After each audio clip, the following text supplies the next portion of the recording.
ഒന്നിനും ഒരു കണക്കുമില്ല. പിരിച്ചത് എത്രയാണെന്നോ ചെലവാക്കിയത് എത്രയാണെന്നോ അവിടുത്തെ സംസ്ഥാന കമ്മിറ്റിയിലോ ജില്ലാ കമ്മിറ്റിയിലോ ഈ പഞ്ചായത്ത് കമ്മിറ്റിയിലോ ബോധ്യപ്പെടുത്തേണ്ട ആവശ്യമില്ല. പക്ഷെ അതുപോലെ തന്നെയാണ് പഞ്ചായത്ത് ഫണ്ട് എന്ന് ലീഗ് വിചാരിച്ചാൽ അതിനുള്ള തിരുത്തൽ എങ്ങനെയായിരിക്കും എന്നുള്ളതാണ് ഈ ജനകീയ മാർച്ച് സാക്ഷ്യപ്പെടുത്തുന്നത്. ഇത് നിങ്ങളുടെ പാർട്ടി ഫണ്ടല്ല. ഇപ്പോ ലീഗിന് ഒറ്റയ്ക്ക് കൂട്ടിയാൽ കൂടൂലെന്ന് കണ്ടപ്പോ ഇടവും വലവും നിർത്താൻ രണ്ടു കൂട്ടരെ കൂടെ കൂട്ടിയിരിക്കുക. പേര് ജമാഅത്തെ ഇസ്ലാമി എന്നും FDP എന്ന ഈ രണ്ട് സംഘടനകൾക്കും ആളെ കൂട്ടിക്കൊടുക്കുന്ന സ്വഭാവമാണ് ലീഗിനുള്ളത് എന്ന് കേരള ജനത തിരിച്ചറിഞ്ഞുകൊണ്ടിരിക്കുക. ലീഗ് അവനവന്റെ കുഴി തോണ്ടുകയാണ് എന്ന് തിരിച്ചറിയുന്നില്ല.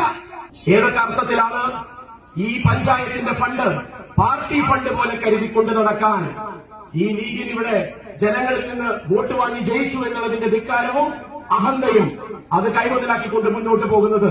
അതേ ധിക്കാരത്തിനും അഹന്തയ്ക്കും ഈ നാട്ടിലെ സാധാരണക്കാരായ മനുഷ്യർ ചേർന്ന് ഉത്തരം നൽകുമെന്നും ജനങ്ങൾക്ക് അവകാശപ്പെട്ട ഫണ്ട് അത് വിനിയോഗിക്കുന്നതിൽ സുതാര്യതയില്ലാത്ത, അത് വിനിയോഗിക്കുന്നതിൽ കണക്കിന് വ്യക്തതയില്ലാത്ത ഈ പഞ്ചായത്തിന്റെ ഭരണസമിതി ലീഗിൽ അങ്ങനെ ചെയ്യാം.